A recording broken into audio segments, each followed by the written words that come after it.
आप सभी को रेमो का नमस्कार। ज्योमेट्री की इस लेसन में आपका हार्दिक स्वागत है। ज्योमेट्री की इस लेसन में हम बात करेंगे ज्योमेट्री का एक बहुत ही इंपॉर्टेंट कॉन्सेप्ट जो कि सिमिलैरिटी और कॉन्ग्रुएंसी के नाम से जाना जाता है।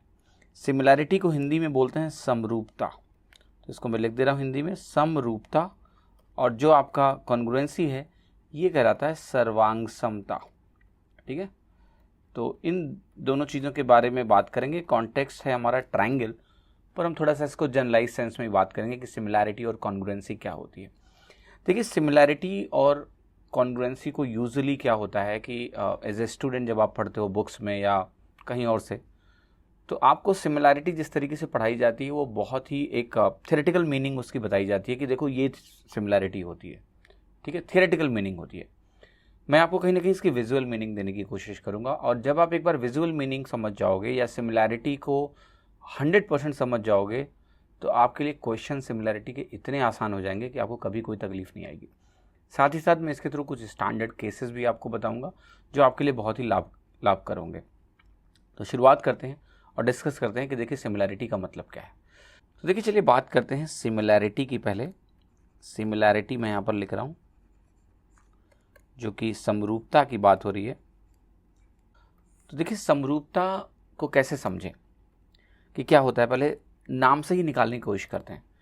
देखो इसमें लिखा हुआ है समरूप। समरूप मतलब एक तरह के रूप की बात हो रही है, एक तरह की लुक्स की बात हो रही है।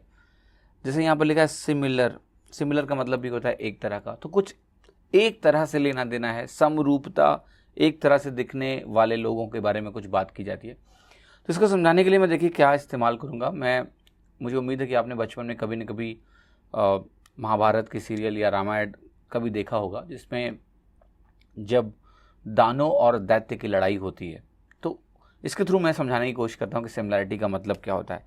तो अगर आपको ध्यान हो कि कई बार दानव और दैत्य की जब लड़ाई होती है तो होता क्या है कि जैसे लड़ाई शुरू हुई, एक तरफ से बाण मारे गए, दूसरी तरफ से बाण मारे गए, दोनों लड़े, आपस में भस्म हो गए। ठीक है, फिर कोई दूसरा लेट से गदा चलाया गया, दूसरी तरफ से भी गदा चलाया गया, दोनों आपस में लड़े और भस्म हो गए।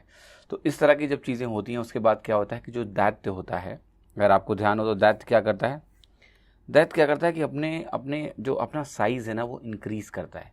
कि मान लिया पहले उसका ये साइज़ है तो वो क्या करेगा, अब इस अपने साइज़ को ही इंक्रीज़ कर लेगा। ठीक है, ऐसे करके बड़ा हो जाता है। तो जब वो अपना साइज़ इंक्रीज़ करता है ना तो उसका रूप चेंज नहीं होता है, केवल साइज चेंज होती है। मैं यहाँ रूप की जब बात कर रहा हूँ तो we are talking about shape. ठीक है, दो चीज़ें होती हैं, एक होती है साइज और एक होता है शेप, एक होता है रूप और एक होता है आकार। ठीक है, तो मैं यहाँ पर बात कर रहा हूँ कि जब वो बड़ा हो रहा होता है दैत्य, तो वो उसी तरह लगता है जैसा वो पहले दिख रहा था। मतलब ऐसा नहीं होता कि उसका चेहरा चेंज हो जाता है। ठीक है, कि वो पहले कुछ और लग रहा था, बाद में कुछ और लगने लगता है। ठीक है, वो लगता बिल्कुल वैसा ही है, सिर्फ क्या होता है कि उसका जो आकार है, जो उसका आकार है वो कहीं ना कहीं बढ़ जाता है, बट शेप जो रूप है वैसा ही रहता है। तो जब मैं बात करता हूँ कि दैत्य का ये वाला आकार और दैत्य का ये वाला आकार, आकार अलग अलग हैं, लेकिन जब हम बात करते हैं शेप की, ठीक है, तो शेप एक ही तरह का है। अगर मैं डायमेंशन वाइज बात करूँ, लेट्स से मैं अगर यहाँ पर थोड़ा सा इसको डिफाइन करना चाहूँ कि जब वो इंक्रीज हो रहा होता है, तो आप जरा उसके दोनों पैरों पे फोकस करो पहले। कि मान लिया कि 1 मिनट में, लेट्स से मैं कह रहा हूँ कि 1 मिनट के टाइम में उस दैत्य का जो पैर है, एक पैर है, वो 2 गुना हो गया। तो अगर दैत्य का एक पैर 2 गुना हो गया तो दूसरा पैर भी उतने समय में 2 गुना होना चाहिए, वरना क्या होगा कि डिसबैलेंस हो जाएगा। ठीक है, दोनों पैर ऑब्वियसली बराबर होते हैं, तो एक पैर अगर 2 गुना हुआ, दूसरा भी 2 गुना होना चाहिए गिवन टाइम में। यानी अगर मैं कहूँ टी समय मैंने दिया, तो टी समय में सबका ग्रोथ रेट क्या होना चाहिए, सेम होना चाहिए। अगर ग्रोथ रेट सेम नहीं होगा तो ये शेप बदल जाएगा। कोई भी चीज़ आप लेके देखो, जैसे मैंने कहा मान लिया मेरे पास एक रेक्टेंगल है। अब इस रेक्टेंगल में मैं बोलता हूँ कि ये जो लेंथ है, ये ब्रेड्थ जो है और ये लेंथ है। अगर आपने कहा कि मैं इस लेंथ और ब्रेड्थ को चेंज करूँगा, चेंज करो आप। जब आप लेंथ और ब्रेड्थ को चेंज करोगे, आपने लेंथ और ब्रेड्थ को अगर लेट से बराबर परसेंटेज से चेंज किया, या कहते हैं ऐसे कह लो कि in a certain amount of time, ये 1.5 टाइम्स हो गया, तो ये भी 1.5 टाइम्स होना चाहिए। तभी क्या होगा कि ये दोनों रेक्टेंगल जो है समरूप होंगे आपस में, वरना ये रेक्टेंगल तो हो सकता है रहें पर समरूप नहीं होंगे। ये इंपॉर्टेंट है आपको समझना। जैसे दैत्य वाले केस में मैं आपको समझाने की कोशिश कर रहा हूँ कि अगर उसकी जो टांगे हैं उनके इंक्रीज होने का रेट सेम नहीं है तो क्या होगा, टेढ़ा हो जाएगा, दत्ते ही गिर जाएगा फिर तो। या उसके जो हैंड्स हैं वो दोनों हैंड्स अगर बराबर रेट से ग्रो नहीं करेंगे, चेंज नहीं होंगे, तो क्या होगा कि एक हाथ छोटा रह जाएगा और एक रिलेटिवली बड़ा हो जाएगा। लेकिन जब हम कहते हैं कि शेप हमारा सेम है तो ये चीज़ अकर नहीं हो सकती, हर एक चीज़ बराबर रेट से चेंज होगी। ठीक है, जैसे मैं कहता हूँ कि लेट से मैं कहता हूँ कि उसका जो हेड है, ये वाला हेड पोर्शन है, अगर थोड़ी देर के लिए एज्यूम कर लो कि ये सर्कुलर है, परफेक्टली सर्कुलर है, तो आप कहोगे इसका जो रेडियस है, हेड का रेडियस, मैं बस इमेजिन करा रहा हूँ आपको कि सर्कुलर मान लो, तो यहाँ पर अगर ये रेडियस R1 है और ये रेडियस अगर R2 है, ठीक है, तो ये रेडियस क्या है, एक लेंथ कंपोनेंट है। तो अगर मैं कहूँगा कि लेट से उसकी टांगें 2 गुनी हो गई यहाँ से यहाँ तक, रेड से ब्लू में 2 गुना हो गया, तो इवन ये हेड का जो रेडियस है वो भी 2 गुना होना चाहिए। हर एक करेस्पॉन्डिंग लेंथ कंपोनेंट क्या होगा, इक्वली ग्रो करना चाहिए रेट के टर्म्स में। ठीक है, अब मैं इसको थोड़ा सा और सिंप्लीफाई करता हूँ आपके लिए, तो आपको बेहतर समझ में आएगा। अब जैसे मैंने यहाँ पर बोला कि लेट से ये दोनों दैत्य क्या है, सेम दैत्य हैं, बस बड़ा हो गया साइज, तो वो सिमिलर है। अगर वो सिमिलर है तो हर एक लेंथ कंपोनेंट, मैं किसी भी लेंथ कंपोनेंट की बात करूं, अगर एक लेंथ कंपोनेंट के टाइम्स होता है, मैं यहाँ पर लिख रहा हूँ कि अगर एक लेंथ कंपोनेंट के टाइम्स हो रहा है, तो हर एक लेंथ कंपोनेंट, तो मैं लिख रहा हूँ यहाँ पर एवरी करेस्पॉन्डिंग लेंथ कंपोनेंट। मैं इसका मतलब समझाऊंगा, करेस्पॉन्डिंग का मतलब क्या है, लेंथ कंपोनेंट जो है के टाइम्स होना चाहिए, तभी 2 क्वांटिटीज सिमिलर होंगी, वरना सिमिलर नहीं हो सकती हैं। करेस्पॉन्डिंग का मतलब ये होता है कि जैसे मैं कह रहा हूँ कि मैं बात कर रहा हूँ नाक की, नोज़ की, तो नोज़ को हम नोज़ से कंपेयर करेंगे। जैसे आपने कहा कि जो दैत्य है लेट से, तो आप कहते हो कि उसकी आइज़ जो हैं उसमें कोई भी करेस्पॉन्डिंग एक लेंथ कंपोनेंट आप ले लो और बोलो कि ये के टाइम्स हो गई है, तो नाक जो कि करेस्पॉन्डिंग वैल्यू का मतलब क्या है कि नोज़ को नोज़ से कंपेयर करेंगे हम, लिप्स को लिप्स से कंपेयर करेंगे। लेट्स से फिंगर्स की बात करेंगे तो ये वाली जो फिंगर है जब बड़ा हो गया तो भी यही करेस्पॉन्डिंग फिंगर है, ऐसा नहीं कि ये वाली फिंगर को आप इस वाली फिंगर से कंपेयर कर रहे हो या इस वाली से कर रहे हो। अगर ये वाली फिंगर है तो आपको इसी वाली फिंगर से कंपेयर करके देखना पड़ेगा, इसका मतलब है करेस्पॉन्डिंग। ठीक है, क्योंकि कोई ज़रूरी नहीं कि ये फिंगर जो है अगर आपकी कह रहे हो कि इसको अगर आप इसी करेस्पॉन्डिंग फिंगर से कंपेयर करोगे तो ये के टाइम्स आपको मिलेगी। ऐसे ही लेट्स से ये फिंगर उसकी यही वाली फिंगर दूसरे केस में के टाइम्स होगी। तो ये होता है कि अगर कोई भी एक length component, corresponding length component, यहाँ लिख देता हूँ, के टाइम हुआ है तो सारे length component, every corresponding length component जो है के टाइम्स ही होंगे। ये एक बेसिक चीज़ है जो आपको सिमिलैरिटी में समझनी है, वरना क्या होगा कि शेप चेंज हो जाएगा और शेप चेंज होने से वो सिमिलर नहीं हो पाएंगे। ये एक तरीका है मेरा समझाने का कि सिमिलैरिटी आप समझो। दूसरा तरीका मेरा सिमिलैरिटी समझाने का ये है कि लेट्स से सपोज करो कि आपके पास 2 फिगर्स दिए हुए हैं, आपको पता करना है कि क्या ये सिमिलर हैं या नहीं है। तो मैं एक दूसरी बात करता हूँ कि इनको हम जूम इन और जूम आउट कर सकते हैं। जूम इन करने का मतलब ये होता है कि अगर मैं आपको एक ऐसी पावर दे दूँ कि आप ये जो फिगर है इस फिगर को जूम इन या जूम आउट कर सकते हैं। ठीक है, यानी इस फिगर को आप बड़ा छोटा कर सकते हैं। तो जब भी आप किसी चीज़ को जूम करते हो, राइट, जैसे आपने कंप्यूटर अगर इस्तेमाल किया हो या मोबाइल में भी देखा हो, कोई डॉक्यूमेंट ओपन किया है, तो जब आप उसमें जूम करते हैं ना, तो जो लेटर्स लिखे होते हैं या जो डायग्राम बना होता है उसका शेप बिगड़ता नहीं है, शेप वही रहता है, बस वो बड़ा होता जाता है, उसका आकार क्या होता है, बड़ा हो जाता है। तो अगर मैं आपको ये क्षमता दे दूँ, ये पावर दे दूँ कि आपके पास अगर कोई भी डायग्राम है तो आप उसको जूम इन जूम आउट कर सकते हो। तो जूम इन जूम आउट का मतलब उसका आकार बड़ा छोटा कर सकते हो, शेप चेंज नहीं कर सकते हो आप। तो अगर कभी ऐसा हो कि आपके पास 2 फिगर्स दी हैं और आपको पता लगाना है कि ये सिमिलर हैं कि नहीं है, तो मैं ये कहूँगा, ये देखो, ये छोटी वाली जो फिगर है लेट से, इसको आप जूम करो, ठीक है, बड़ा करो, उसको मैग्नीफाई करो। जब आप इसको बड़ा करोगे तो आपको देखना है कि एक समय ऐसा ज़रूर आएगा जब ये इसके ऊपर पूरा का पूरा सुपर इम्पोज हो जाएगा। सुपर इम्पोज होने का मतलब क्या है कि you can place one over another, कोई भी पोर्शन ओवरलैपिंग नहीं होगा। ये मैं अभी 2 डायमेंशनल में समझाने की कोशिश करता हूँ। 3D में ओवरलैपिंग पॉसिबल नहीं होती है पूरा, है ना, जैसे 2D में हो जाता है। जैसे आपको एक पेज में अगर दे दूँ आपको A4 साइज़ का और एक दूसरा A4 साइज़ का पेपर ले लो, दोनों का साइज़ सेम है। A4 साइज़ का पेपर आपने स्टैंडर्ड देखा होगा जो रेक्टेंगुलर आता है, उसको एक को दूसरे के ऊपर रखोगे, दोनों का साइज भी सेम है, शेप भी सेम है, परफेक्टली ओवरलैप हो जाएंगे, राइट। तो वो वहाँ पर क्या हो रहा है कि मैं यही समझाने की कोशिश कर रहा हूँ आपको कि जब भी दो क्वांटिटीज़, दो एलिमेंट्स अगर सिमिलर हैं 2 डायमेंशनल में, आप मैग्नीफाई करो, एक को बड़ा करो और दूसरे के बराबर कभी न कभी आप कर पाओगे, ऐसे कि वो पूरा का पूरा सुपर इम्पोज हो जाएंगे, ठीक है। अगर आप लेट्स से कि वो फिगर सिमिलर नहीं है, अगर वो फिगर सिमिलर नहीं है तो आप कितना भी उनको मैग्नीफाई कर लो, छोटा कर लो, राइट, लेकिन जब छोटा करोगे तो क्या होगा, उनका आकार छोटा होगा और सारे डायमेंशंस बराबर चेंज होते हैं। जैसे के टाइम्स हुआ तो सब के टाइम्स होंगे। तो ऐसा नहीं हो सकता कि दो डिसिमिलर फिगर सुपर इम्पोज हो जाएं, वो पूरी की पूरी कभी सुपर इम्पोज नहीं होंगे। अगर वो डिसिमिलर हैं दे will never super impose one over another, कोई ना कोई पोर्शन इधर उधर निकला हुआ ही होगा, ठीक है।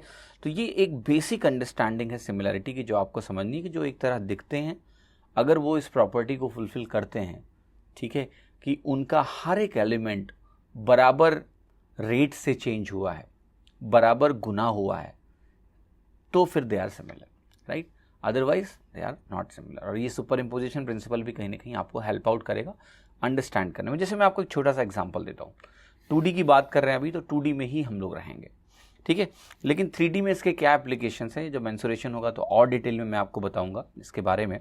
अभी 2D की अगर मैं बात करता हूँ तो लेट्स से मैंने आपको एक ट्रायंगल दिया है, मैं आपको समझाता हूँ कि क्या सिमिलर है क्या नहीं है, super imposition and everything you will understand. आपके सामने मैंने एक ट्रायंगल बनाया है, ठीक है। अब इस ट्रायंगल में आपको ध्यान से क्या समझना है कि ये ट्रायंगल जो है ये स्केलीन ट्रायंगल है। स्केलीन ट्रायंगल का मतलब क्या होता है, विषमबाहु त्रिभुज। ये मैं आपको पहले बता चुका हूँ कि इसका मतलब क्या होता है, दिस इज विषमबाहु त्रिभुज, ठीक है। अब अगर आपके सामने ये एक विषमबाहु त्रिभुज है और फिर मैंने आपके सामने एक दूसरा विषमबाहु त्रिभुज लेट से बना दिया, विषमबाहु त्रिभुज ही है, उसके तीनों साइड्स फिर से बराबर नहीं है, तो ये भी आपका स्केलीन ट्रायंगल 1 है और ये आपका स्केलीन ट्रायंगल 2 है। अब मुझे ये जानना है कि ये दोनों त्रिभुज या ट्रायंगल सिमिलर हैं या नहीं है। तो अभी मैथमेटिकली हम बात नहीं कर रहे हैं, अभी हम विजुलाइज करने की कोशिश करेंगे। तो आप ये कहोगे कि विषमबाहु त्रिभुज हैं, दो स्केलीन ट्रायंगल्स अगर हैं, तो क्या ये सिमिलर हमेशा होते हैं या नहीं होते हैं। तो इसको समझना बहुत मुश्किल नहीं है। स्केलीन ट्रायंगल की प्रॉपर्टी क्या है, तीनों साइड्स बराबर नहीं होने चाहिए। तो आपने कहा कि लेट से मैंने इसको लिखा कि ये 3 है या कुछ भी ले लो, मतलब यू कैन टेक एनीथिंग, 5, 6, 7 ले लेते हैं। मैंने कहा कि मैंने साइड्स ले ली 5, 6 और 7। फिर मैंने यहाँ पर साइड क्या ले ली, लेट से 6, 7 और 8। ये दोनों स्केलीन ट्रायंगल हैं। अब जब मैंने ये साइड्स ली तो मुझे लेट से कि चेकआउट करना है कि क्या ये दोनों ट्रायंगल सिमिलर हैं या नहीं है। मान लिया आपको कोई मैथमेटिकल एक्सप्रेशंस नहीं आते हैं, something by something should be something by something, कुछ नहीं, पर आपको सिमिलैरिटी में मालूम चल गया ना कि देखो अब ये क्या हो गया, ये हो गया मेरा छोटा दानो, ठीक है, ये छोटा दानो हो गया, स्मॉल ये दानो है आपका, और ये आपका बड़ा दानो है। बड़ा इसलिए बोल रहा हूँ क्योंकि इसकी साइड्स डायमेंशन बड़ी है। अब मुझे ये देखना है कि अगर ये सिमिलर हैं तो दोनों एक दूसरे के ऊपर सुपर इम्पोज होने चाहिए परफेक्टली। अगर ये दोनों सिमिलर हैं तो ये वैल्यू जो है, बड़ा दानो जो है, इसी का मैग्नीफाइड वर्जन होना चाहिए। मैग्नीफाइड वर्जन का मतलब वही है कि भाई दोनों टांगे बराबर बढ़नी चाहिए एक रेट से, हाथ भी उसी रेट से। तो आप कहोगे देखो कैसे वेरीफाई करेंगे हम इसको। आप कहोगे ये 5 है तो ये 6 है, तो आप कहोगे ये सिंपली मुझे दिख रहा है कि 1.2 टाइम्स हो गया। इस वैल्यू को मैं बोलता हूँ स्केल फैक्टर। बहुत ध्यान समझना, इस वैल्यू को मैं बोलता हूँ कि यह है स्केल फैक्टर के, इसको नाम दूंगा मैं, और मैं अक्सर इस्तेमाल करूंगा स्केल फैक्टर 1.2 टाइम्स है। अब ध्यान से देखो कि अगर ये वाली टांग है, ये वाली जो टांग है, जो करस्पॉन्डिंग टांग है मान लिया, ठीक है, ये मान लिया करस्पॉन्डिंग टांग है, तो ये अगर 1.2 टाइम्स बड़ी है तो मुझे बाकी सारी चीज़ें भी 1.2 टाइम्स बढ़ती हुई दिखनी चाहिए। लेकिन आप तुरंत ही कहोगे कि ये वाली टांग जो करस्पॉन्डिंग है, लेट से करस्पॉन्डिंग है, करस्पॉन्डिंग टांग वही है जिससे मैंने बनाया है, ये आप एज्यूम कर लो कि these are the corresponding legs, ठीक है। तो ये 5, 6 का करस्पॉन्डिंग है, 6, 7 का है, 7, 8 का है। तो आप कहोगे 6 लेकिन 1.2 टाइम्स अगर करूँगा मैं तो मुझे कितना मिलना चाहिए, 7.2 मिलना चाहिए था, जो कि नहीं मिला। जैसे ही आपने ये देख लिया एक एलिमेंट 1.2 टाइम हुआ, दूसरा एलिमेंट 1.2 टाइम्स नहीं हुआ करस्पॉन्डिंग, तो इसका मतलब क्या है, इन दोनों की आकृतियां बराबर नहीं है, they are not same, they will never superimpose. आप सुपर इम्पोज करने के लिए इस 5 को 6 तो कर दोगे, लेकिन उस समय फिर 6 आपका 7.2 हो चुका होगा, तो ये सुपर इम्पोज कर ही नहीं सकते हैं, तो दे आर नॉट सिमिलर। इसका ये मतलब हुआ कि दो विषमबाहु त्रिभुज समरूप हो भी सकते हैं और नहीं भी हो सकते हैं। जैसे इस केस में ये समरूप नहीं है। आप कहोगे तो फिर कोई एग्जाम्पल देके दिखाओ कि जहां वो समरूप हो विषमबाहु त्रिभुज। मैं कहूँगा बिल्कुल एग्जाम्पल्स हैं। आप देखो, यहाँ पर आपने कहा 5 है, यहाँ पर आपने कहा 6 है, और यहाँ पर आपने क्या कहा 7। मैं आपको दिखाता हूँ समरूप विषमबाहु त्रिभुज का केस। अब मैं इसी चीज़ को अलग फॉर्मेट में लिखूंगा, ठीक है। जैसे मैंने कहा कि मान लिया मेरे पास जो ये वैल्यू आपने दी है, ये 10 हो गई, ये 12 हो गई और ये 14 हो गई। देखो ये भी विषमबाहु त्रिभुज है, सारे साइड्स इक्वल है ही नहीं है, they are not equal at all, ठीक है। लेकिन आप कहोगे ये अगर 5 है और ये 10 है तो ये 2 गुना है, ये 2 गुना है, तो ये 7 आपका 14 है तो ये भी 2 गुना है, ये 6 आपका 12 है तो ये भी 2 गुना है। यानी हर करेस्पॉन्डिंग साइड अगर 2 टाइम्स हुई है तो वही हुआ है कि मैग्निफिकेशन ऑफ द सेम दानों, उसी दानों का मैग्निफिकेशन हो गया। तो मैग्निफिकेशन हो गया तो फिर दे विल सुपर इम्पोज। आप खुद ही देख लो कि अगर इसकी सारी साइड्स को आप डबल करो तो ये सुपर इम्पोज हो जाएंगे, लेकिन डबल ही करना पड़ेगा फिर, ये नहीं एक को डबल किया, दो को दूसरे को 3 गुना करके सुपर इम्पोज कर रहे हो, तब वो सिमिलर नहीं है। तो ये अगर दो आपको विषमबाहु त्रिभुज दिए जाएं, दो आपको स्केलिन ट्रायंगल्स दिए जाएं, तो वो सिमिलर हो भी सकते हैं और वो नहीं भी हो सकते हैं, इट डिपेंड्स। पहली चीज़। दूसरी बात अब मैं आपसे करूंगा, विषमबाहु हो गया, अब मैं बात करता हूं आपसे समबाहु त्रिभुज की। समबाहु त्रिभुज में आपको पता ही है क्या होता है कि all sides are equal, all sides are equal. मैंने आपको 2 समबाहु त्रिभुज दे दिए, ठीक है। तो जब मैंने आपको 2 समबाहु त्रिभुज दे दिए, तो 2 समबाहु त्रिभुज अगर आपके सामने इस तरह से बने हुए, तो आप बहुत आसानी से ये बोल सकते हो कि समबाहु त्रिभुज में क्या होता है कि चूंकि तीनों भुजाएं बराबर होती हैं, जैसे यहां आपने कहा कि तीनों भुजाएं हैं x x x, तो x x हो गया। यहां पर आपने कहा y y और y। अब आप खुद मुझे बताओ कि अगर आपने लेट से इसको और इसको देखना है कि ये आपके दे आर सिमिलर और नॉट, तो बहुत ही आसान है। कैसे हम इसको सिमिलर देख सकते हैं? आप कहोगे कि इस वाले x और y का जो रिलेशन है, लेट से मैं एक छोटा सा एग्जांपल वैल्यू के टर्म्स में देता हूं, आपको और बेहतर समझ में आएगा। जैसे मैंने आपसे बोला कि ये वैल्यू है मेरी, लेट से x इज इक्वल टू 2, तो अगर मैंने कहा कि x इज इक्वल टू 2 है ये वैल्यू, और y इज इक्वल टू मैंने आपसे बोला कि लेट से 3 है, तो आप खुद ही देख सकते हो कि एक ही वैल्यू को मुझे कंपेयर करना है, वो है 2 से 3। अगर ये मेरा 1.5 टाइम्स है तो ऑटोमेटिकली सारी वैल्यूज आप खुद देख लो 1.5 टाइम्स हो ही जाएंगे, क्योंकि कैरेक्टरिस्टिक एक ही है, x इधर और y उधर। तो अगर कोई भी एक साइड 1.5 टाइम्स है तो सारी साइड्स 1.5 टाइम्स अपने आप हो जाएंगी, क्योंकि सारी साइड्स बराबर ही होती हैं। तो अब यहाँ आपको बोलने में कभी कोई दिक्कत नहीं आएगी कि 2 समबाहु त्रिभुज, 2 इक्विलेटरल ट्राइंगल्स हमेशा क्या होते हैं? सिमिलर होते हैं, ठीक है। मैं लिख रहा हूँ 2 इक्विलेटरल ट्राइंगल्स,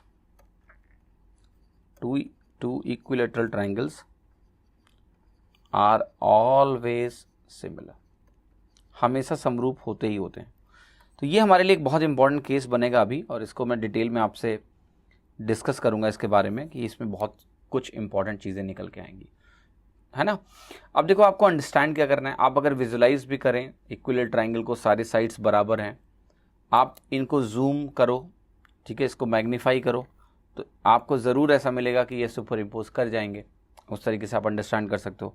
इस साइड को आप इसके बराबर करो, अगर एक साइड सुपर इम्पोज हुई तो बाकी सारी साइड्स भी सुपर इम्पोज हो जाएंगी। There will not be a problem at all, ठीक है। इसमें आपको कहीं कोई तकलीफ नहीं आने वाली है। दे विल सुपर इम्पोज, अगर वो सुपर इम्पोज कर जाएंगे तो कोई तकलीफ नहीं है। अब आप ये मत डरना कि मान लिया एक इक्विलेटरल ट्राइंगल मैंने ऐसे बना दिया है और एक इक्विलेटरल ट्राइंगल मैंने उल्टा ऐसे बना दिया है। अगर दोनों इक्विलेटरल ट्राइंगल हैं और उल्टा बना दिया तो आप कहोगे अब कैसे सुपर इम्पोज करोगे इसको? अगर हम जूम भी करेंगे तो इसका जो ये बेस है ये तो ऊपर की तरफ रहेगा, और ऊपर की तरफ अगर बेस रहेगा तो सुपर इम्पोज कैसे कराओगे? तो देखो ऐसा है कि अगर आप ट्राइंगल को रोटेट करते हो, सुपर इम्पोजिशन में रोटेशन अलाउड है, ऊपर नीचे दाएं बाएं कर दो कोई दिक्कत नहीं है, रोटेशन अलाउड है। तो आप बस प्रॉपर्टी मतलब लेंथ बदल नहीं सकते हो कि मान लिया जैसे इसकी लेंथ एक्स एक्स एक्स है, ठीक है, तो ये एक्स एक्स एक्स लेंथ को रोटेट कर सकते हो आप। अगर इस ट्रायंगल को रोटेट करके ऐसे भी बना दो तो फर्क नहीं पड़ता है, तो रोटेट करके आप सुपर इम्पोज अगर करा ले जाते हो किसी भी तरह से, दैट्स फाइन। अब ऐसा नहीं कि ये एक्स है और इसको आपने 1.2x कर दिया, नहीं, राइट। मैग्नीफाई करोगे तो सब बराबर स्केल से मैग्नीफाई होंगे, लेकिन आप रोटेशन कर सकते हो। तो अगर दो इक्वल ट्रायंगल ऐसे ऐसे भी बने हुए हैं तो कोई दिक्कत नहीं है, आप इसको रोटेट करा के सुपर इम्पोज करा सकते हो ना। इक्वल ट्रायंगल है तो दो इक्वल ट्रायंगल हमेशा सुपर इम्पोज हो जाएंगे, तो that's why they are going to be similar in nature. अब मैं कुछ और बातें करूंगा आपसे, मैथमेटिकली आने के पहले मैं काफ़ी कुछ आपको विजुलाइज कराने चाहता हूँ। आपके सामने मैंने कहा कि मान लिया राइट एंगल ट्रायंगल है, राइट एंगल ट्रायंगल है, ठीक है, ये भी एक राइट एंगल ट्रायंगल है, ये भी एक राइट एंगल ट्रायंगल है। तो मैं यही जानना चाहता हूँ कि क्या दो राइट एंगल ट्रायंगल्स हमेशा सिमिलर होते हैं, right, are they always similar? तो इसको वेरीफाई करना बिल्कुल मुश्किल नहीं है। आपको पता है कि एक राइट एंगल ट्रायंगल ऐसा होता है 3 4 5, 3 4 5। एक राइट एंगल ट्रायंगल आपको ये भी मालूम होगा कि होता है 5 12 13, ठीक है। आपको यहाँ से साफ साफ दिखेगा कि ये अगर 3 है और ये वैल्यू अगर 5 है, तो आपको साफ साफ एक चीज़ दिख रही होगी कि अगर मैं यहाँ से यहाँ आना चाहूँ, मान लिया, तो मैंने इस साइड को 0.6 टाइम्स किया। क्या किया है मैंने? इस साइड को 0.6 टाइम किया, और मैं ये मान के चल रहा हूँ कि जैसा मैंने बनाया है ये करस्पॉन्डिंग साइड्स ही हैं। तो आपने कहा 5 और 3 0.6 टाइम्स हुआ, इसको मैं बोलूँगा लेट से परपेंडिकुलर। तो परपेंडिकुलर मेरा 0.6 टाइम हुआ। अब मैं देखूंगा क्या बेस भी 0.6 टाइम्स हुआ है, तो आपको अगर 12 को अगर मैं 0.6 से मल्टीप्लाई करूँगा तो मुझे 7.2 मिलना चाहिए, 7.2 मिलना चाहिए, जो कि मुझे 4 ही मिल रहा है। तो साफ साफ दिख रहा है कि जो स्केल फैक्टर है वो सेम है ही नहीं है। अगर स्केल फैक्टर सेम नहीं है तो ऑल्दो ये दोनों राइट एंगल ट्रायंगल हैं, बहुत अच्छी बात है, लेकिन आप खुद ही देख लो कि अगर आप इनको सुपर इम्पोज कराने की कोशिश करोगे तो ये वैल्यू जो है, अगर ये वैल्यू आपने 3 ले लिया लेट से, तो ये साइड मेरा निकल के आ रहा है 7.2, यानी ये कहीं यहाँ जाएगा, तो ये ट्रायंगल सेम यानी सुपर इम्पोज एक दूसरे के ऊपर हो नहीं पाएंगे। तो टू राइट एंगल ट्रायंगल्स जो है सिमिलर हमेशा नहीं होते हैं, जैसे इक्वल ट्रायंगल होता है, राइट एंगल ट्रायंगल नहीं होता है, ठीक है। अब बात हुई तो कब होंगे, इसके लिए बहुत ही सिंपल है, बहुत ही सिंपल है। आप कहोगे कि देखो प्रॉब्लम ये साइड ही प्रॉब्लम कर रहा है ना, कि ये जिस रेट से बढ़ रहा है ये उस रेट से हो सकता है ना बढ़े। तो देखो एक काम ऐसा कर सकते हैं, अगर मैं आपके सामने एक ऐसा राइट एंगल ट्रायंगल बनाऊं जो कि आइसोसेलेस राइट एंगल ट्रायंगल हो। आइसोसेलेस राइट एंगल ट्रायंगल क्या हुआ? आइसोसेलेस राइट एंगल ट्रायंगल क्या हुआ कि ये साइड इसके बराबर हो। अगर मैं ऐसा ट्रायंगल बनाऊंगा तो ये ट्रायंगल हमेशा सिमिलर होंगे। क्यों? क्योंकि अब क्या हुआ, जैसे इक्विलेटरल ट्रायंगल में एक ही वेरिएबल था x और y, यहाँ भी वही हो गया, क्योंकि ये वैल्यू तो इसी पे डिपेंडेंट है ना, √2y √2x, ठीक है। तो अगर आपने कहा कि यहाँ पर ये x है और ये y हो गया, तो लेट्स से k टाइम्स है ये, तो सारी वैल्यू अपने आप k टाइम्स हो गई। अगर y जो है k टाइम्स x है तो सारी वैल्यू k टाइम्स हो गई। तो जब हम बात करेंगे आइसोसेलेस राइट एंगल ट्रायंगल की, ध्यान रखना, तो ये हमेशा सिमिलर होते हैं। मैं लिख रहा हूँ, two isosceles right angle triangle are always similar.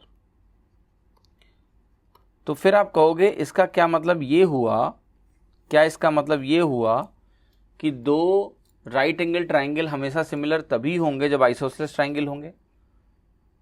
कहीं इसका मतलब ये तो नहीं समझ रहे हो आप कि राइट एंगल ट्रायंगल सिमिलर ही तभी होंगे जब वो आइसोसेलेस हों? ऐसा नहीं है। आपको पता है आप राइट एंगल ट्रायंगल को भी स्केलिन ट्रायंगल की तरह क्यों नहीं देख रहे हो? भाई राइट एंगल ट्रायंगल को भी आप स्केलिन ट्रायंगल की तरह बिल्कुल देख सकते हो। आपने कहा ये ए है, ये बी है और ये सी है, इसमें ए बी सी आपस में बराबर होंगे ही नहीं।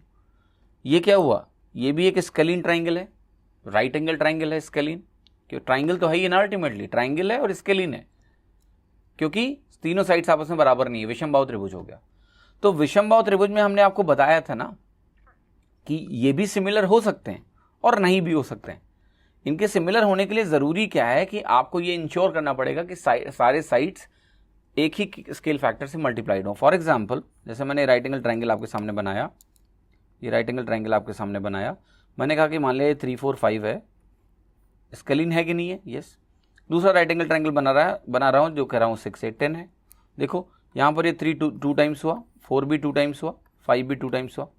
स्केलिन राइट एंगल ट्रायंगल है जो कि आइसोसेलेस नहीं है, उसके बाद भी ये सिमिलर है। इंपॉर्टेंट है क्योंकि स्केलिन राइट एंगल ट्रायंगल्स में भी सिमिलैरिटी के केसेस को हमें जानना है, एग्जाम में सवाल आते हैं। पर सबसे इंपॉर्टेंट है ये जान लेना ऑलवेज वाले कौन कौन से हैं। इक्विलेटरल ट्रायंगल हमेशा similar, 2 isosceles right angle triangle हमेशा सिमिलर, स्केलिन ट्रायंगल हो सकते हैं अगर स्केल फैक्टर्स उनका मैच करे तो। ठीक है, these are the important thing. अब देखो इसकी बेसिस पे मैं चाहता हूं कि सिमिलैरिटी का कॉन्सेप्ट थोड़ा आपके लिए एक्सपैंड हो। जब भी कभी जैसे इक्विलेटरल ट्रायंगल को आपने देखा या आइसोसेलेस राइट एंगल ट्रायंगल को आपने अगर देखा हो, इक्विलेटरल ट्रायंगल में देखो बेनिफिट क्या था कि एक ही चीज डिटरमाइन कर रही थी कि वो सिमिलर होगा कि नहीं होगा। एक इक्विलेटरल ट्रायंगल आपने लिखा और दूसरा आपने लिखा, आपको पता है कि केवल अगर मुझे पता है कि 2 अगर इक्विलेटरल ट्रायंगल मेरे सामने बने हुए हैं तो it was very easy to say कि भाई x अगर y हुआ है तो बाकी भी y हो जाएंगे, सिमिलर ही होगा। आपने कहा कि जो आइसोसेलेस राइट एंगल ट्रायंगल जब आपने लिया तो आपने कहा कि ये अगर x है और x है और यहाँ पर फिर से एक आइसोसेलेस राइट एंगल ट्रायंगल लिया y और y है, तो आपने कहा अगर ये x है और ये y हो गया तो ये x अपने आप y हो गया क्योंकि आइसोसेलेस है, बराबर हैं भुजाएं ये दोनों, तीसरा अपने आप बराबर हो जाएगा उसके। ठीक है, मतलब वो भी उसी के हिसाब से चेंज करेगा, अगर जूम करोगे सुपर इम्पोज कर जाएंगे। तो जहां जहां दिख रहा है कि सिंगल वेरिएबल डिपेंडेंसी है तो वहां सिमिलैरिटी ऑलवेज वाले केसेस बनते हैं। जैसे यहां पर सिंगल वेरिएबल डिपेंडेंसी थी x पे जो कि y हो रहा है, तो सब सिमिलर है। अब अगर आप बात करो 2D प्लेन में, तो 2D प्लेन में एक और ऐसा डायग्राम होता है जिसको हम बोलते हैं सर्कल, सर्कल के केस में क्या होता है, अगर आपको ध्यान हो कि सर्कल के केस में एक ही वेरिएबल होता है जो सब कुछ डिसाइड करता है, वो है रेडियस। ठीक है, सर्कल में जो रेडियस होता है वही आपका पेरीमीटर डिसाइड करता है 2πr, और वही आपका एरिया डिसाइड करता है 2π मतलब πr²। ठीक है, तो अगर मैं 2 सर्कल्स आपके सामने ले रहा हूं तो ये दोनों सर्कल्स आपस में क्या होंगे, सिमिलर होंगे कि नहीं होंगे, हमेशा होंगे, क्योंकि इसमें एक ही वेरिएबल इसको डिफाइन करता है। आपने कहा कि लेट्स से कि मेरे पास एक बड़ा सर्कल है, r रेडियस है, छोटा सर्कल है, स्मॉल r रेडियस है। आप क्या इसको जूम करोगे तो ये सुपर इम्पोज हो जाएंगे कि नहीं, यस। आप इसको इस तरीके से जूम करो कि दोनों के रेडियस बराबर हो जाए, रेडियस बराबर होंगे सुपर इम्पोज हो जाएंगे। तो दोनों 2 सर्कल भी आपस में क्या होते हैं, सिमिलर होते हैं, always, they are always similar. ठीक है, इसमें कोई कंफ्यूजन नहीं है, कोई केस नहीं है, 10 केस नहीं है, 20 केस नहीं है, ऑलवेज सिमिलर। मैं आपसे बोल रहा हूं आपकी, मेरे पास मान लिया कि 2 स्क्वायर्स हैं, एक छोटा स्क्वायर है एक बड़ा स्क्वायर है। आप कहोगे इसमें क्या होगा, x x x x, ये होगा y y y y, super impose होंगे कि नहीं। अगर ये दोनों स्क्वायर्स हैं तो ये सुपर इम्पोज हो जाएंगे आफ्टर जूमिंग इट, क्योंकि ये अगर x x x x है, ये y y y y है, तो कुछ भी नहीं करना है मुझे, एक जैसे इसको जूम करके x को y के बराबर कर दोगे, सुपर इम्पोज हो गया, सारे साइड्स y y हो जाएंगे। या फिर आप कहोगे ये अगर x और y का रिलेशनशिप लेट से है कि 4 टाइम्स या 2 टाइम्स है, तो अगर ये 2 टाइम्स है तो सारे अपने आप 2 टाइम्स हो गए, स्केल फैक्टर सबके लिए सेम है, दे आर सिमिलर। तो अब मैं आपको ये बताना चाह रहा हूं कि जब भी हम बात करते हैं रेगुलर फिगर्स की, रेगुलर फिगर्स में जैसे हमारा आपका ये हो गया सारे साइड्स बराबर वाला इक्वल ट्रायंगल हो गया, सर्कल में एक ही वेरिएबल होता है, स्क्वायर में भी एक ही वेरिएबल होता है, तो जहां एक ही वेरिएबल डिपेंडेंसी है वहां सिमिलैरिटी बोलना बहुत आसान है। इसको आप ऐसे मत समझना कि यहीं एक्सटेंड कर सकते हो। सिंगल वेरिएबल डिपेंडेंसी एक जगह और होती है, अगर आपको ध्यान हो, ठीक है, रोम्बस में होती है, लेकिन वहां थोड़ा सावधानी बरतने की जरूरत है।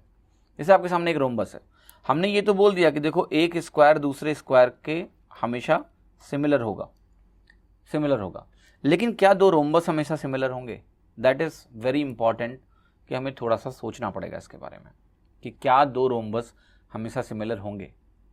ठीक है, जैसे आपके सामने मैंने कहा कि एक रोम्बस बनाता हूं, मेरे को थोड़ा बेहतर तरीके से आपको समझ में आएगा। ये मेरे पास मान लिया रोम्बस है, दिस इज ए रोम्बस। ठीक है, अब मैंने आपके सामने एक दूसरा रोम्बस बना रहा हूं,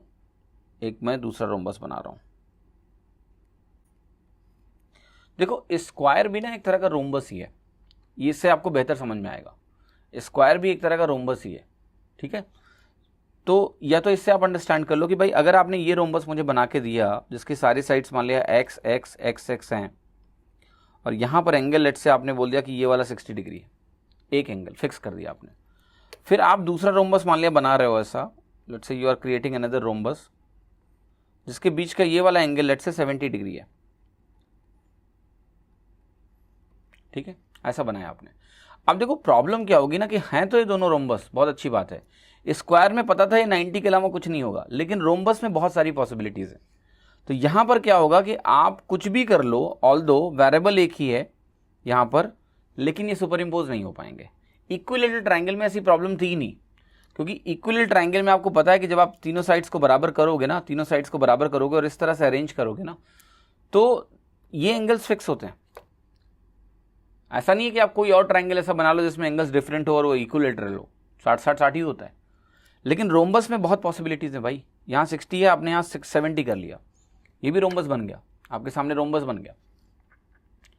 तो ये आपको अंडरस्टैंड करना है कि अगर हमारे पास दो रोम्बस हैं तो उसका सिमिलर होना ज़रूरी नहीं है, वो डिपेंड करेगा इस वैल्यू पर भी। ये भी चाहिए मुझे, अगर ये बराबर होंगे तो ये सिमिलर होंगे, वरना नहीं होंगे। तो आपको समझ में आ रहा होगा कि किस तरह से आप सिमिलैरिटी को देख सकते हो 2D फिगर्स में। 2D के बाद देखो मैं 3D में भी जा रहा हूँ। 3D में भी थोड़ा सा बेसिक मैं आपको ये देना चाहता हूँ कि 3D फिगर्स में अगर आप देखो, जैसे मैं आपको छोटा सा एग्जांपल देता हूँ। 3D फिगर्स में अभी बहुत ज़्यादा डीप में नहीं जाऊँगा, वो तो मैं तब बताऊँगा जब 3D पढ़ाऊँगा आपको। अभी 3D में मैं एक चीज़ आपको बता देता हूँ कि अगर आपके पास लेट्स से एक स्फीयर है, स्फीयर क्या होता है आपको पता है? स्फीयर में क्या होता है कि स्फीयर में वेरिएबल एक ही होता है, ठीक है। अगर आप रेडियस की बात करो तो रेडियस ही डिसाइड करता है कि वो जो स्फीयर उसका वॉल्यूम क्या है, उसका टोटल सरफेस एरिया क्या है, लाइक दैट। तो जब वो सिंगल वेरिएबल होता है तो आप अगर दो स्फीयर कभी भी कंसीडर करो, दो spheres, you always take 2 spheres, ठीक है। अगर एक ही चीज डिसाइड करती है उसका वॉल्यूम, उसका सरफेस एरिया टोटल, जैसे ही आप रेडियस को जूम करके इक्वल करोगे लेट से, क्या होगा? दोनों स्फीयर बिल्कुल सेम डायमेंशन के हो जाएंगे, बिल्कुल एक तरह हो जाएंगे। ऑल्दो 3D में सुपर इम्पोजिशन की बात नहीं हो सकती है, क्योंकि तीसरा डायमेंशन भी है। जैसे दो बॉल्स हैं आपके पास सर्कुलर स्फेरिकल, आप उनको सुपर इम्पोज नहीं कर सकते ना, बराबर की सब कुछ टच हो जाए एक साथ, जैसा 2D में पॉसिबल है। बट यहाँ पर शेप देख के जान जाओगे एग्जैक्टली सेम। तो यहाँ पर भी आपको देखना है कि जो स्फेयर होता है ना, स्फेयर में क्या होता है कि ये दो स्फेयर हमेशा सिमिलर होते हैं, ठीक है, they are always similar. Simply अगर मैं बात करूं आपसे कि दो क्यूब्स, क्योंकि क्यूब्स में भी एक ही वेरिएबल होता है, आपको ध्यान है। अगर आप एक क्यूब को विजुलाइज करो तो क्या होता है, क्यूब कैसे बनता है? स्क्वायर्स को ही 6 स्क्वायर सरफेस को लो, जोड़ दो, क्यूब बनता है। तो अगर इसका एक साइड एक्स है और दूसरा कोई आपको मैंने क्यूब दे दिया लेट से, तो जैसे ही आपने ये बताया कि ये एक्स है और ये वाई है, आपको पता है यहाँ सारा एक्स होगा, यहाँ सारा वाई होगा, सिमिलर है। तो दो क्यूब्स हमेशा सिमिलर होते हैं, ये भी ध्यान रखना, ठीक है। लेकिन जैसे ही मैं आपसे बात करूंगा सिलेंडर की बात करूं लेट से, तो सिलेंडर में दो सिलेंडर का सिमिलर होना दो वेरिएबल पे डिपेंडेंट है। एक तो यहाँ पर रेडियस भी है और यहाँ पर हाइट भी है, रेडियस भी है और हाइट भी है। तो मान लिया हमें ज़्यादा कुछ नहीं पता है, हम जनरल बात करें तो जनरल सिलेंडर दो समरूप हो सकते हैं, नहीं हो सकते हैं, डिपेंड करता है कि इनके बीच में क्या रिश्ता है।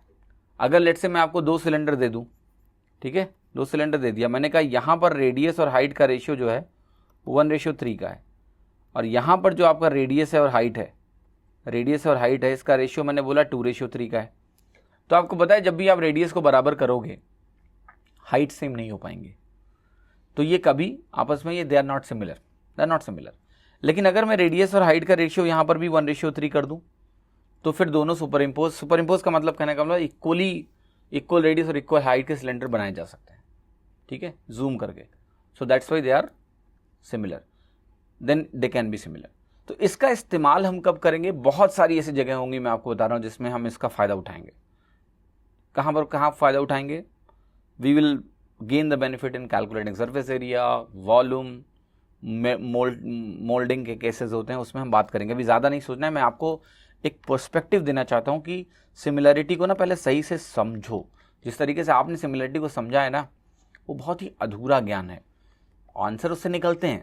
हम अब जब आपको इसकी ट्रू मीनिंग समझ में आ जाती है ना, चीज़ें आसान हो जाती हैं, ठीक है, फिर मैं आपको कहीं ना कहीं आसानी से चीज़ें समझा पाऊंगा। अच्छा, इतना कुछ डिस्कस करने के बाद मैं वापस ट्राइंगल पे मूव करता हूँ, क्योंकि हमारी अल्टीमेट जो स्टार्ट है, हम ट्राइंगल पे ही फोकस करें, तो हम ट्राइंगल की ही बात करेंगे। तो देखो यहाँ पर अब ट्राइंगल में एक फंडामेंटल चीज़ मैं आपको अब इतना कुछ बोलने के बाद जो समझाना चाहता हूँ, वो ये समझाना चाहता हूँ कि अगर मैंने आपको कोई ट्राइंगल दे दिया लेट से, ठीक है, आपने बहुत सारे रूल्स पढ़े होंगे, 2 एंगल एक साइड, बेकार की बातें हैं, ठीक है, कोई ज़रूरत नहीं है उनको जानने की और ना ही उससे कुछ फ़ायदा होता है, ठीक है, वो अपने आप सब डिराइव हो जाता है। मैं आपको समझाता हूँ। यहाँ पर आप ट्राइंगल को ध्यान से देखो। अगर इस ट्राइंगल को आपको ध्यान से देता हूँ, मैं कहता हूँ मान लिया ये ABC ट्राइंगल है और मेरे पास एक ट्राइंगल और है PQR, PQ और R। मैं आपके सामने कुछ लिखने जा रहा हूँ, बहुत ध्यान से अंडरस्टैंड करना। मैंने कहा कि मान लिया ये वाला एंगल जो है मैंने यहाँ पर लिख दिया कि 50 डिग्री है, ये वाला एंगल मैंने मान लिया लिख दिया कि ये 60 डिग्री है, ये एंगल मान लिया मैंने लिख दिया कि 70 डिग्री है, ठीक है। 50, इसको ऐसा करो 60 कर लो, इसको 70 कर लो, ऐसा कर लो, ओके। फिर मैंने कहा देखो ये वाला एंगल मेरा 50 डिग्री है, ये वाला एंगल मेरा 71 डिग्री है और ये वाला एंगल मेरा 59 डिग्री है।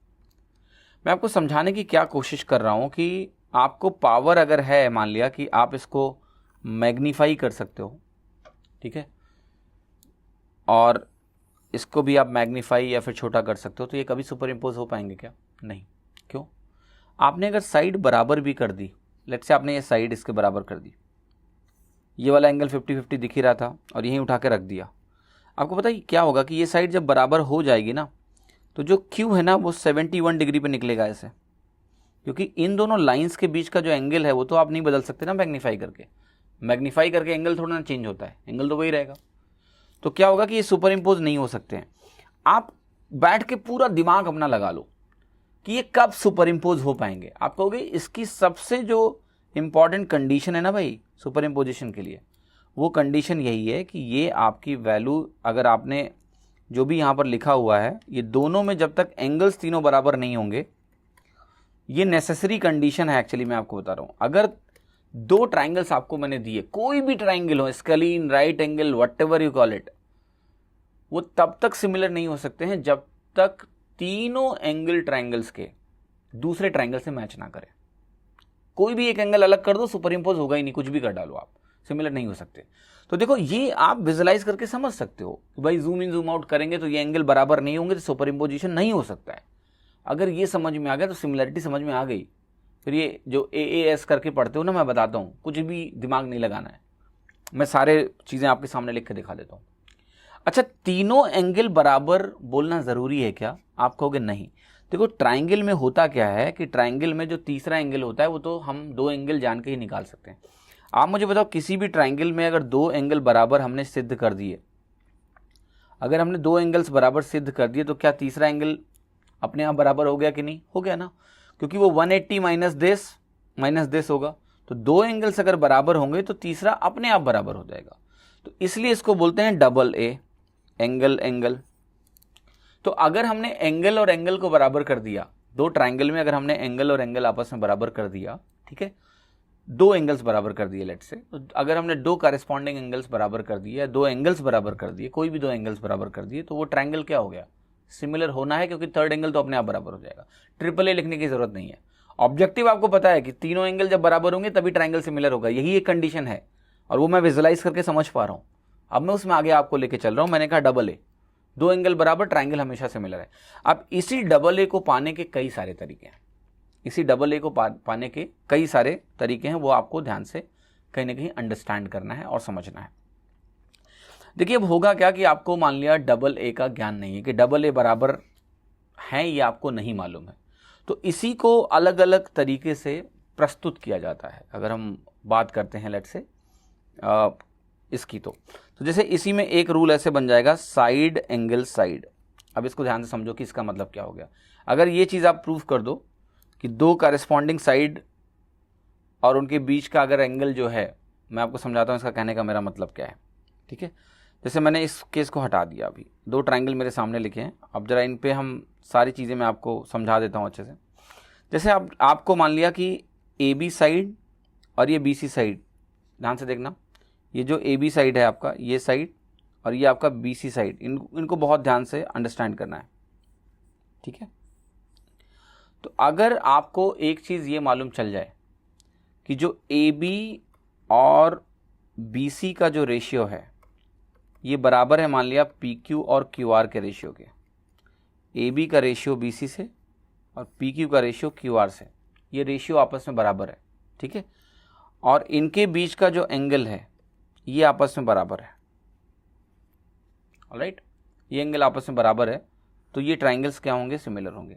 कौन सा कमाल कर दिए इन्होंने, ठीक है, कौन सा कमाल कर दिया आप बताओ मुझे। ये कह रहे हैं कि ये दोनों रेशियो बराबर है। इसका पता है क्या मतलब हुआ, इसका मतलब सिर्फ ये हुआ कि अगर इस वैल्यू को मैं x मानता हूँ, अगर मैं इस वैल्यू को x मानता हूँ और इस वैल्यू को मैं y मानता हूँ, तो ये दोनों जो है ना क्या हुआ है, k टाइम्स हो गए, k टाइम्स हो गए। मतलब एक अगर kx हुआ तो दूसरा ky हुआ, तभी रेशियो बराबर होगा, ठीक है। फिर कह रहे हैं कि देखो अब ये सिचुएशन में ना बहुत सारे ट्राइंगल्स बन सकते हैं। मैं आपको समझाता हूँ, kx ky है मान लिया। अब इस एंगल को आप क्या कर सकते हो, मान लिया और क्लोज ले आओ भाई, kx और ky करके मान लिया दो साइड से मेरे पास। अब इसके बीच में मैं एंगल चाहूँ तो 30 रखूँ, या फिर मैं इस kx और ky के बीच का एंगल चाहूँ तो 10 डिग्रीज रखूँ, तो मेरी मर्जी है ना। तो केवल ये करना कि देखो जो साइड रेशियोज की बात हो रही है PQ और PQ बाई QR के बराबर हो, तो ये तो बहुत पॉसिबिलिटीज़ बनेंगी। आप खुद ही इमेजिन करो कि दो लाइन्स हैं। मैं आपको और छोटा सा एग्जांपल देकर समझाता हूँ। मान लिया x की वैल्यू मैंने बोल दिया कि 10 है, y की वैल्यू मैंने बोल दिया लेट्स से कि 12 है। 10 सेंटीमीटर और 12 सेंटीमीटर आप एज्यूम कर लो।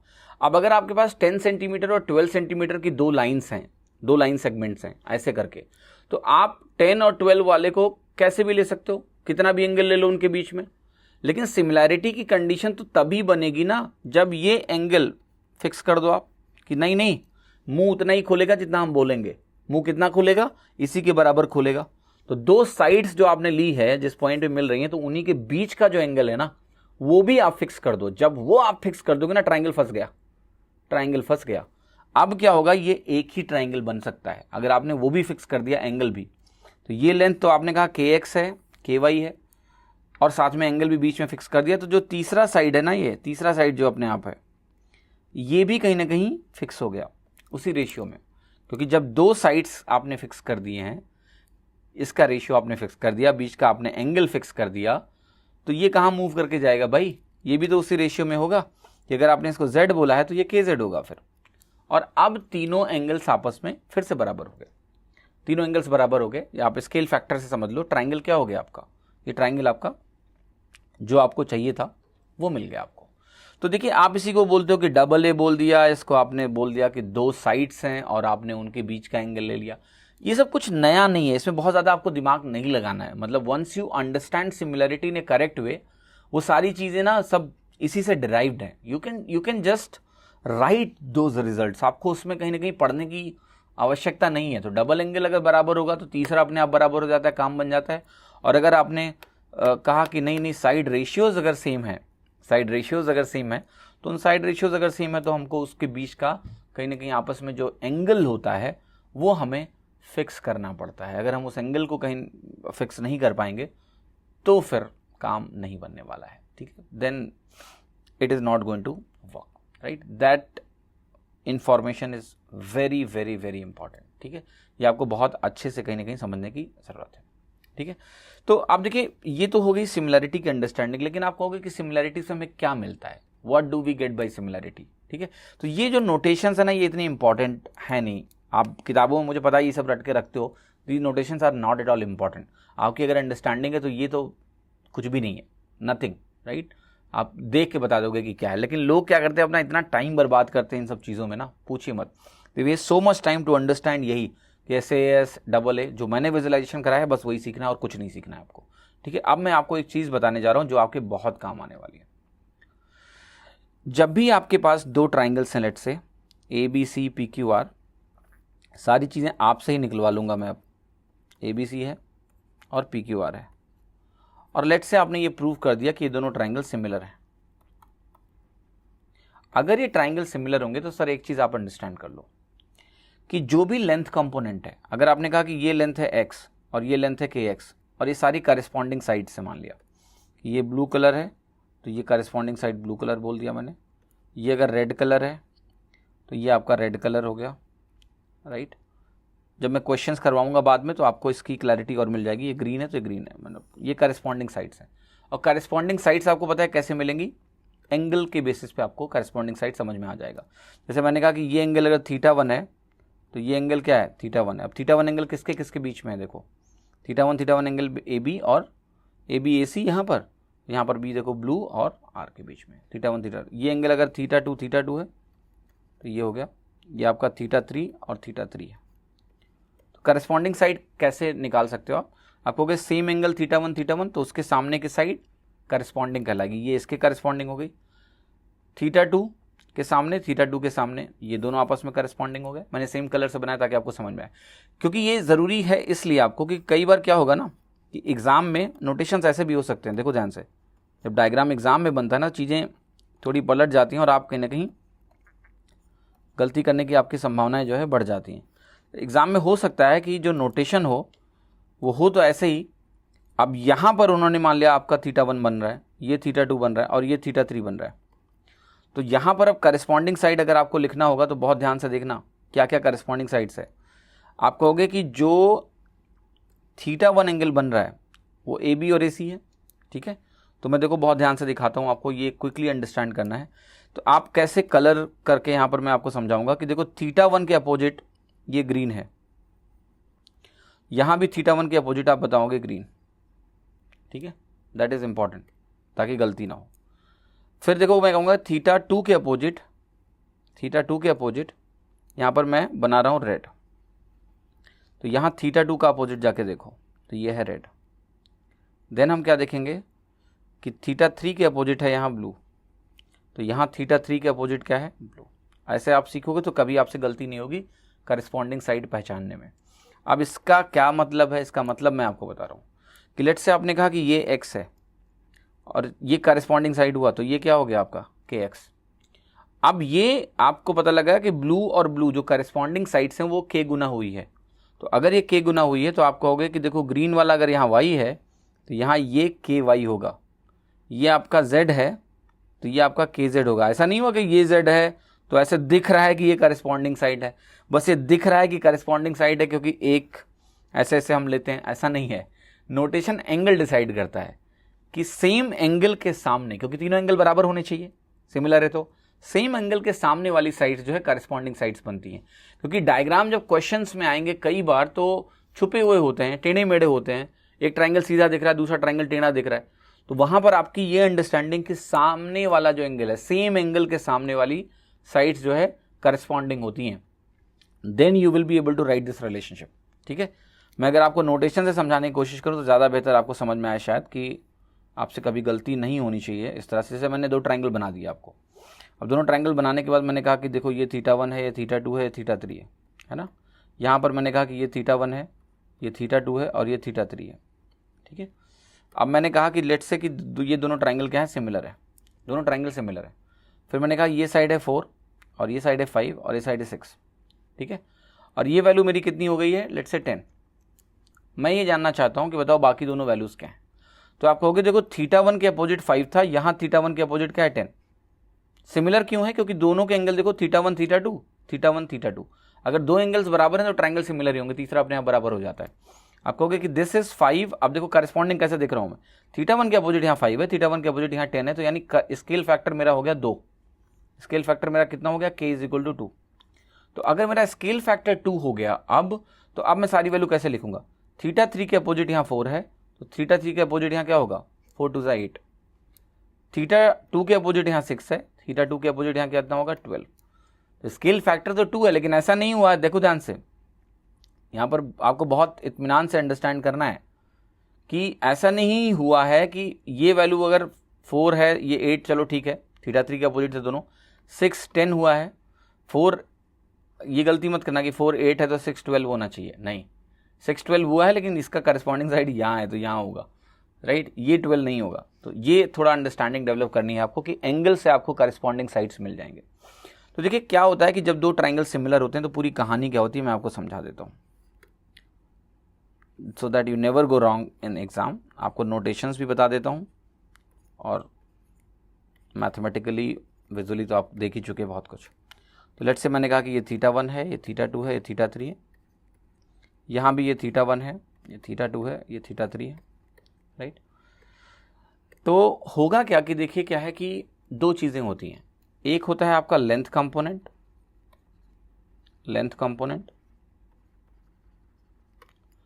और एक आपका हो गया एरिया कंपोनेंट, ठीक है। तो लेंथ कंपोनेंट का मतलब है लंबाई और एरिया क्या है, क्षेत्रफल। देखो आपने कभी भी अगर लंबाई देखी हो तो लंबाई की यूनिट क्या होती है, मीटर, सेंटीमीटर, फीट। एरिया कभी देखा है कैसे होता है, मीटर स्क्वायर, सेंटीमीटर, किसी का भी एरिया हो वो लेंथ स्क्वायर होता है। यूनिट जो होती है उसकी लेंथ स्क्वायर की होती है हमेशा। तो मैंने भी आपको क्या डिफाइन करके बताया है कि भाई देखो अगर इसकी साइड है लेट्स से के एक्स और इसका करस्पॉन्डिंग साइड थीटा थ्री के अपोजिट यहां पर है और वो है के एक्स, तो मैं क्या बोलता हूं कि ये स्केल फैक्टर मेरा है के। सिमिलैरिटी सिर्फ एक चीज बताता है कि अगर दो ट्राइंगल सिमिलर हैं और करस्पॉन्डिंग साइड, किसी एक करस्पॉन्डिंग साइड को कंपेयर कर लो, करस्पॉन्डिंग साइड के बजाय मैं बोलूंगा करस्पॉन्डिंग लेंथ कंपोनेंट को कंपेयर कर लो, अगर वो के टाइम्स हुआ है तो सारे करस्पॉन्डिंग लेंथ कंपोनेंट के टाइम्स होंगे। सिंपली मैं लिख रहा हूं यहां पर, ये बहुत इंपॉर्टेंट है। If one corresponding length component becomes k times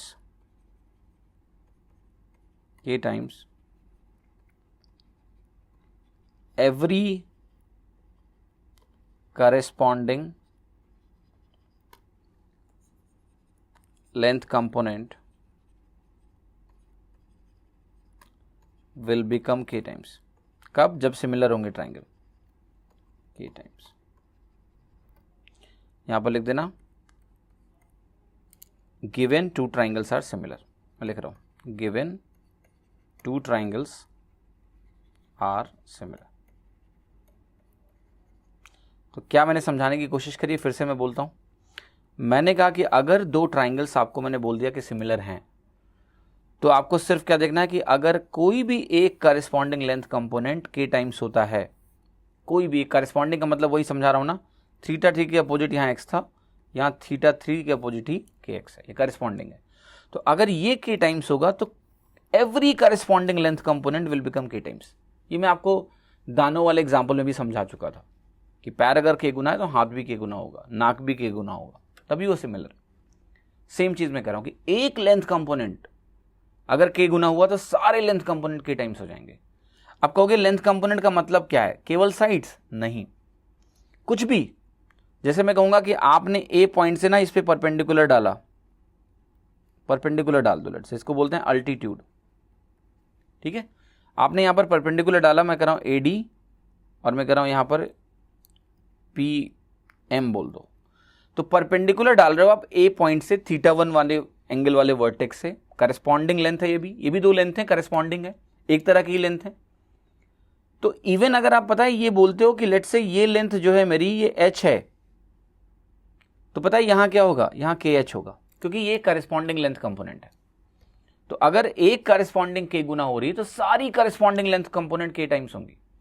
आपने कहा कि अच्छा क्या ऐसा भी होगा क्या कि इस पॉइंट से लेके मैं यहां पर मीडियन ड्रॉ कर दूं और अगर इस मीडियन की लेंथ मैं बोलूं कि m है तो यही सेम q से भी मैं अगर मीडियन डालता हूं तो क्या ये लेंथ भी m टाइम्स k होगी या k टाइम्स m होगी? मैं कहूंगा बिल्कुल। क्यों? क्योंकि आपने थीटा टू वाले से ही डाला है, करस्पॉन्डिंग है, तो करस्पॉन्डिंग है तो बिल्कुल मीडियन लेंथ k टाइम्स होगी।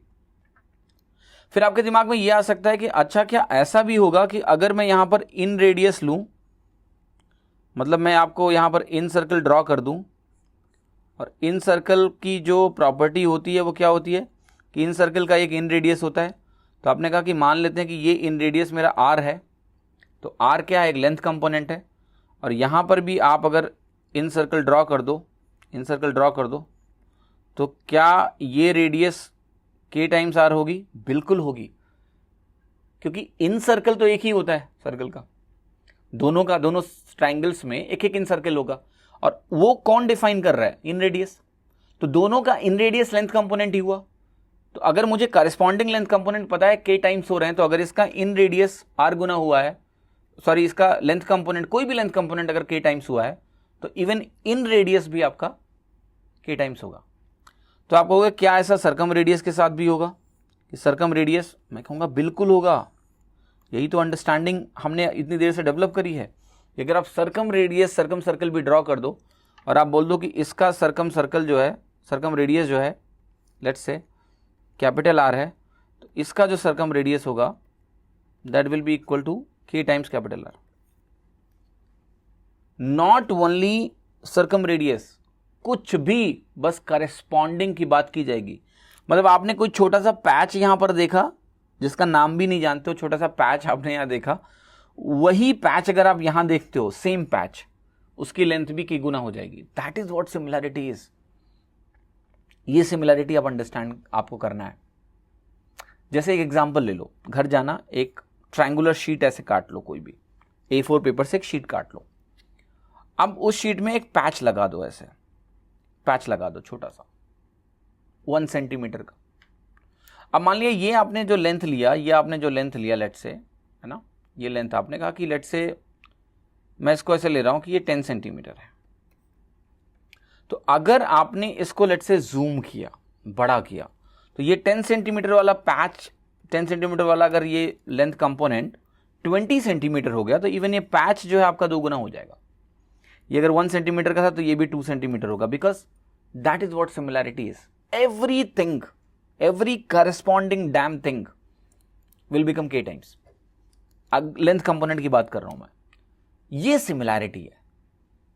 ठीक है. अब इसी को उठा के कैसे लिख दिया जाता है फॉर्मूले के टाइप में, ऐसे उठा के लिख देते हैं कि देखो AB बटे PQ, कितना बोरिंग लगता है. देखो AB बटे PQ is equal to AC upon PR is equal to BC upon QR. Boring लग रहा है कि नहीं भाई? मुझे तो बहुत लग रहा है. ठीक है. करस्पॉन्डिंग लेंथ कंपोनेंट को करें बराबर है, मैथमेटिकली समझ में कुछ आता नहीं आपको. फिर ऐसा कहेंगे कि देखो ये मीडियन है, अगर M और AM डैश, तो कहेंगे will be equal to AM upon PM dash. फिर कहेंगे अल्टीट्यूड रेशियो, फिर कहेंगे कुछ भी, वट एवर. रटना है क्या? नहीं भाई. ठीक है, पता है कि बराबर होंगे. ये तो बात हो गई लेंथ कंपोनेंट की. अब लेंथ कंपोनेंट के बाद देखिए मैं आपसे इसी में बात करूंगा एरिया कंपोनेंट की. ट्रायंगल में एक चीज और होती है, एरिया. होती है कि नहीं होती है? बिल्कुल होती है.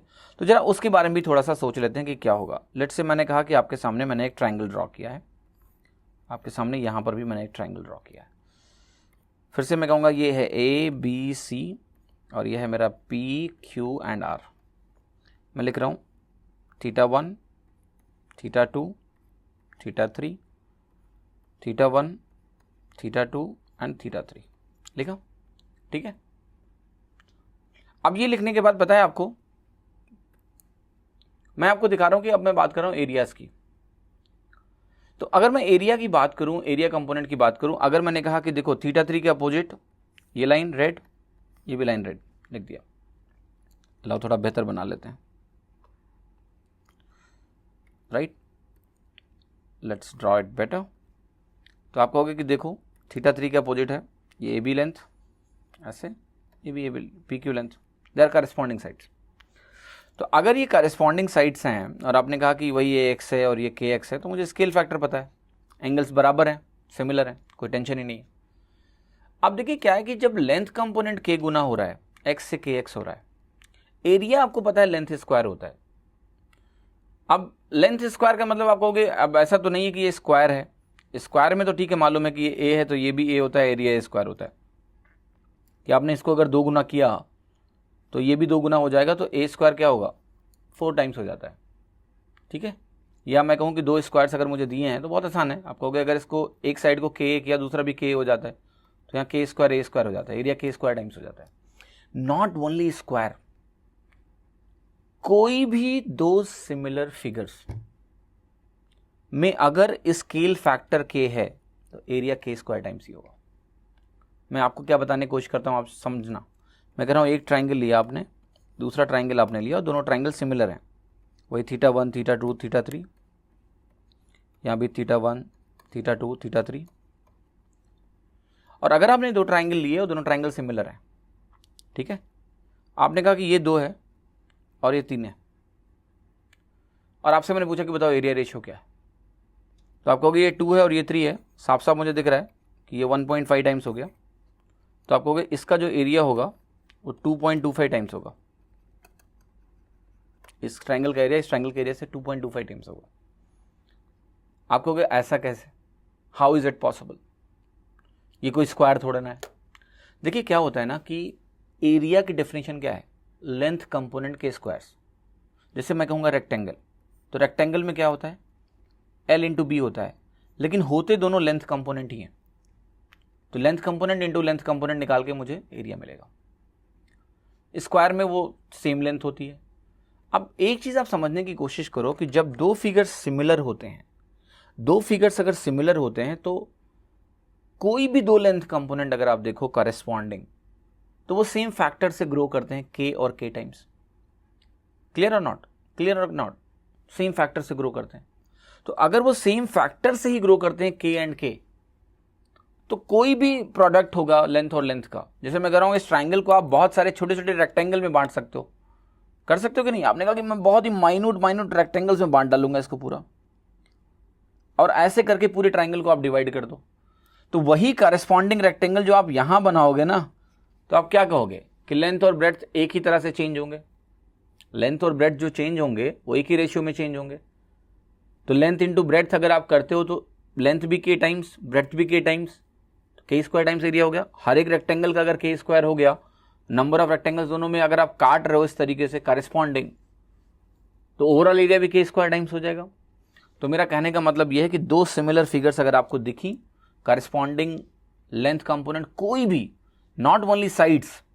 लेट्स से मैंने बोला कि आपको दे दिया कि भाई ये अल्टीट्यूड है और ये अल्टीट्यूड है, सेम थीटा वन से ड्रॉ किया गया, और आपने कहा कि भाई ये मेरा a है और ये मेरा k टाइम्स a है।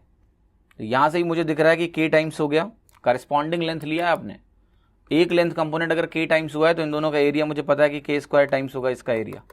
That's it. कोई भी करेस्पॉन्डिंग लेंथ कंपोनेंट आपको दे दे, मान लिया बोल दिया कि इसमें इन रेडियस जो है और इसमें जो इन रेडियस है वो आपको मैंने दे दिया, दो सिमिलर ट्राइंगल्स, इसका इन रेडियस मैंने दे दिया कि भाई 3 है और इसका इन रेडियस मान लिया मैंने दे दिया कि 4 है। तो आप क्विकली बोल देना कि देखो इन रेडियस 4/3 टाइम्स हो गया, तो एरिया क्या होगा 4 स्क्वायर 16/9, 16/9 टाइम्स होगा। That is how you can quickly do things. मैं आपको और एग्जांपल देता हूँ कि सिमिलैरिटी को सही से समझना इसलिए ज़रूरी है क्योंकि सिमिलैरिटी में सवाल तो एग्जाम में आएगा ही आएगा, रोक ही नहीं पाओगे। ABC मैंने बोल दिया यहाँ पर, या दूसरा ट्राइंगल मैंने आपको दे दिया लेट से, और मैं कुछ बताता हूँ आपको। लेट से मैंने बोला कि ये मेरा इन सेंटर है, ठीक है। यहाँ भी मैंने बोला कि ये देखो इन सेंटर है, और मैंने आपको ऐसे दे दिया, ट्राइंगल दे दिया, और मैंने आपको यही बोला कि ये थीटा 1 है, ये थीटा 2 है, ये आपका थीटा 3 है, ये आपका थीटा 1 है, ये आपका थीटा 2 है, और ये आपका थीटा 3 है। ये इन सेंटर है, ठीक है। पता है मैं आपसे क्या पूछने जा रहा हूँ, देखना बहुत ही इंपॉर्टेंट है, और आपको पता चलेगा कि आप कितना अच्छे से क्वेश्चंस कर सकते हो। ये पॉइंट ए है, लेट्स से इससे मैंने एक लाइन ड्रॉ करी, ठीक है, इन सेंटर से पास होती हुई ऐसे निकल गई। यहाँ से भी एक लाइन ड्रॉ करी, इन सेंटर से पास होती हुई ऐसे निकल गई। अब मैं आपको क्या बताने जा रहा हूँ, ध्यान से देखना। यहाँ पर मैं आपको ये बताने जा रहा हूँ कि मुझे निकालना है इस ट्राइंगल का एरिया और इस ट्राइंगल के एरिया का रेशियो, राइट। क्या ये दोनों करेस्पॉन्डिंग एरियाज हैं या नहीं है? बिल्कुल, क्योंकि theta 1 theta 2 theta 3, theta 1 theta 2 theta 3 corresponding areas हैं। जैसा एरिया यहाँ है वैसा एरिया यहाँ है, करेस्पॉन्डिंग एरियाज हैं, ये समझ में आ गया। अब मुझे चाहिए scale factor. Scale factor question में किसी भी फॉर्म में दिया हो सकता है, मैं बताता हूँ कैसे दे दिया उन्होंने। AI, उन्होंने कहा कि AI का रेशियो जो PI से है, ये करेस्पॉन्डिंग लेंथ है कि नहीं है, थीटा 1 वाले वर्टेक्स से इन सेंटर को ज्वाइन किया गया है। ये रेशियो लेट से मैंने आपको बोला कि दिया हुआ है मुझे 3:2, 3:2 दिया हुआ है, और मुझसे पूछा गया कि बताओ इन दोनों के एरिया का रेशियो क्या है। इस पॉइंट को D बोल दो, इस पॉइंट को M बोल दो। तो एरिया ऑफ BID और एरिया ऑफ, आपसे पूछा गया है QIM, तो आप कहोगे यहाँ से यहाँ जो लेंथ रेशियो है वो 3:2 है। एरिया रेशियो पता क्या होगा 9:4। That's it. तो अगर आप सिमिलैरिटी को करेक्टली अंडरस्टैंड करते हो तो बार बार वो जो एक्सप्रेशन रटना नहीं है कि आपको this ratio this is equal to this ratio this. जब आपकी ये क्लियर अंडरस्टैंडिंग है कि कोई भी करेस्पॉन्डिंग कंपोनेंट अगर वो लेंथ कंपोनेंट है तो वो k टाइम्स होगा, अगर वो एरिया कंपोनेंट है तो वो k स्क्वायर टाइम्स होगा, लेंथ स्क्वायर टाइम्स होगा।